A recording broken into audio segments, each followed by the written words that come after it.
Hello, আমি শুভাশ্রী। আপনারা কেমন আছেন? আশা করছি ভালো আছেন। আজকে আমি রাঁধবো দুধ পমফ্রেট। দেখি কি লাগছে। নুন আর হলুদ দিয়ে পমফ্রেট মাছটা হালকা করে ভাজা আছে। দুধ আর গোটা জিরে, কাজু বাদাম, কিশমিশ আর টমেটো আর রসুন হালকা তেল দিয়ে ভেজে সেটাকে পেস্ট করা হয়েছে। কসুরি মেথি, গোলমরিচের গুঁড়ো, চিনি, নুন, তেজপাতা, শুকনো লঙ্কা, টমেটো সস আর গরম মশলা। হালকা অল্প সর্ষের তেল দেব।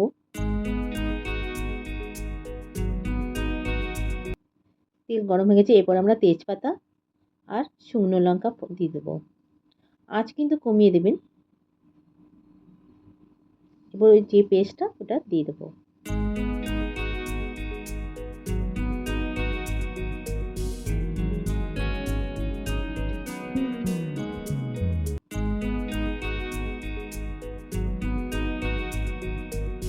আঁচটা কমিয়ে কষবেন।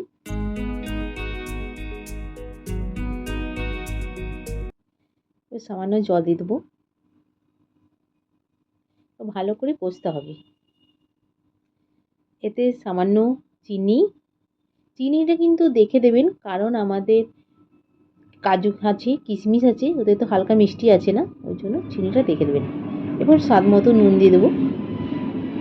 মাছে কিন্তু নুন আছে, সেরকম দেখে দেবেন।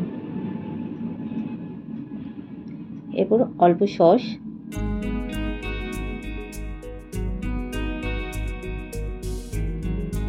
ভালো করে কষবেন।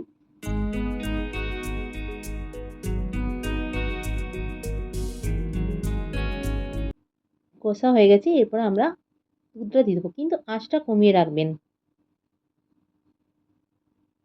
আঁচটা বাড়িয়ে দিলে দুধটা ছিটে যাবে, ওই জন্য আঁচটা কমিয়ে দুধটা দেবেন।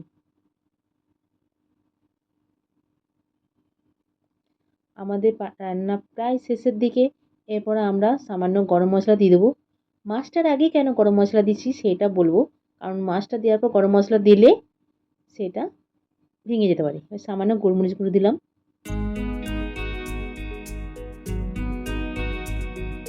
এটা খেতে কিন্তু একটু মিষ্টি খেতে হবে। পমফ্রেট মাছ একে একে দিয়ে দেবো।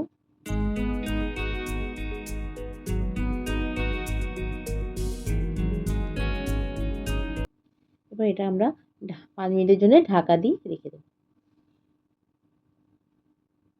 ঢাকা খুলে দেখব আমাদের মাছ রেডি। এরপর আমরা কস্তুরি মেথি উপর থেকে ছড়িয়ে দেবো।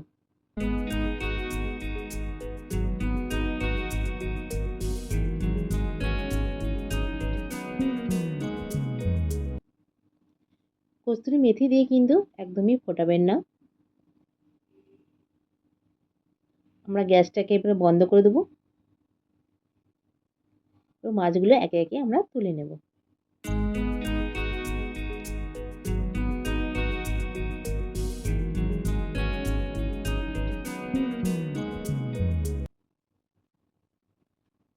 আমার রান্নার কমপ্লিট, দুধ পমফ্রেট। আপনারা খেয়ে দেখবেন কেমন লাগছে। আর আমার রান্না যদি ভালো লেগে থাকে অবশ্যই লাইক এবং সাবস্ক্রাইব করবেন।